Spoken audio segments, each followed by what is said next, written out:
জয়কে সুনিশ্চিত করবার জন্য নির্মল ঘোষকে চেয়ারম্যান করে ব্রাত্য বোস, শোভনদেব চট্টোপাধ্যায়, রথীন ঘোষ, চন্দ্রিমা ভট্টাচার্য, সুজিত বোস, তাপস রায়, নারায়ণ গোস্বামী, বীণা মণ্ডল, নুরুল ইসলাম, বিশ্বজিৎ দাস, গোপাল শেঠ, মমতা ঠাকুর, সুরজিৎ বিশ্বাস, সুকুমার মাহাতো, রফিকুল ইসলাম মণ্ডল, তাপস দাশগুপ্ত, রফিকার রহমান, এটিএম আবদুল্লাহ, গোবিন্দ দাস, এদের নিয়ে একটা আমি কোর কমিটি তৈরি করব এবং অন্যান্য সাংসদরা এবং বিধায়করা তারা এই কমিটিতে তাদেরও আমন্ত্রণ জানানো হবে।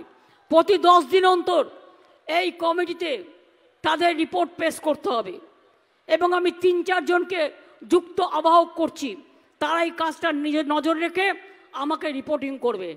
নির্মলদা যেমন চেয়ারম্যান আছে, সুজিত বোস থাকবে দমদমের ওদিকটা থেকে, পার্থ ভৌমিক থাকবে ব্যারাকপুরের ওদিকটা থেকে, হাবড়ার এদিকটা থেকে নারায়ণ গোস্বামী থাকবে, আর বসিরহাটের এদিকটা থেকে